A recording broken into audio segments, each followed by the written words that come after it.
we're Charlie and Lara, and today we're going to be walking you through the installation of our Quadrostyle tile stickers. There's a couple of reasons why we chose Quadrostyle. Then the first one is because in a motorhome you've got to be really conscious of the amount of weight you're adding.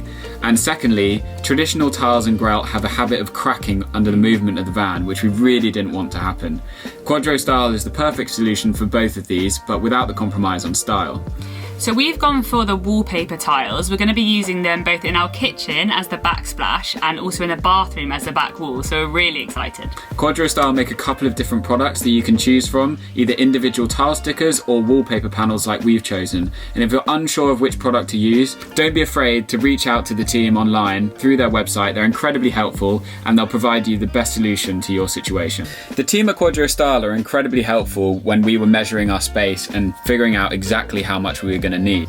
In the kitchen, we've gone for a horizontal print, and in the bathroom, we've gone for a vertical print. Even though the style looks exactly the same, it just means it's going to be a bit easier and there's going to be fewer joins. Quadrostyle sends some really great instructions. You don't need a huge amount of things, all of the stuff that you should have lying around at home, which is fantastic. You need a cloth to smooth things down and get rid of all the air bubbles. You need a tape measure, a pencil, and a standing knife or a box cutter to just score and trim. No heavy tile cutters, no grouting, you shouldn't get messy fingers. It's just perfect. So it should be really nice and simple and easy to install. Tiles have arrived, they look amazing. And we just want to ensure that we're getting a nice strong bond on the surface. The first thing that we've had to do is paint our plywood lining. You want to use a nice high gloss paint, because that's what will provide the nice strong bond. They're removable, so you can peel them on and off, but if you don't have a surface that is high gloss, they'll start to peel in the corner and they won't last as long. Provided you've got a glossy surface, then you're good to go. First thing that we're going to want to do is just use a damp cloth with a little bit of light detergent on it. Just want to get rid of all dust and grime and anything that's on there.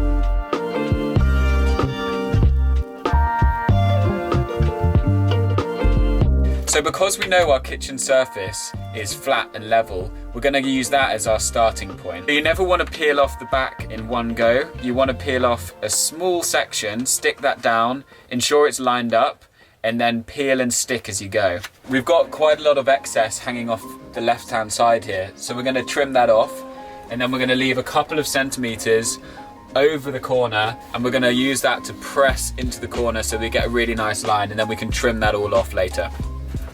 So this is when it's best to have a partner to help you.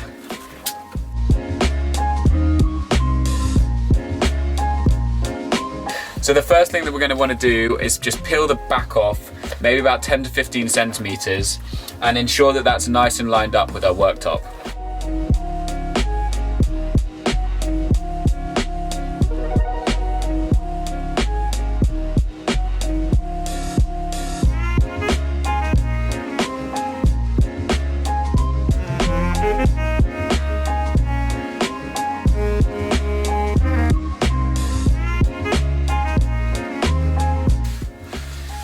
So just peel off nice and slow and smooth out any air bubbles as you go.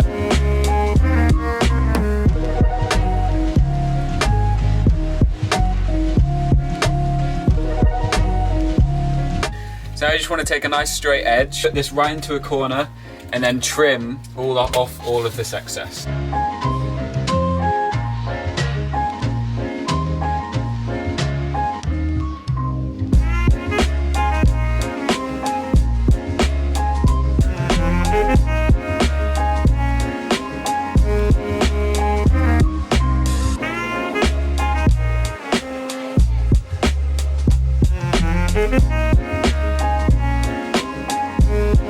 Okay, so now that we've lined up this end, use exactly the same process as we did last time. Smooth all the air bubbles out while the other person peels off the backing. Then you want to peel off the backing as close to the wall as possible, so you're going kind of in line with it and not vertically away from it. In areas where it's quite tight, you just want to take your time, but when you get into the flow of things, it becomes nice and easy, and just up and down you can smooth nice and easy.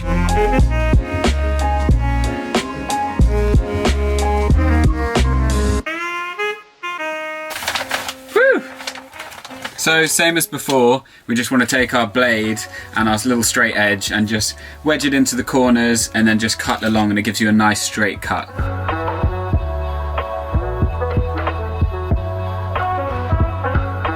And we're finished. So you can see now that it all meets in the corner, the lines meet up nicely, and it's all trimmed off.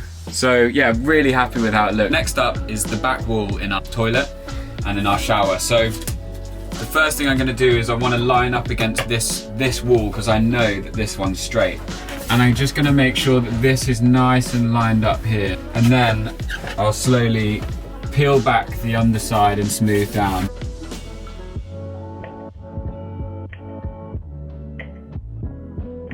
So there we have it. Both the bathroom and the kitchen finished off, and we think the results are amazing. We are so pleased with this design and how it's brought together the final look of our van.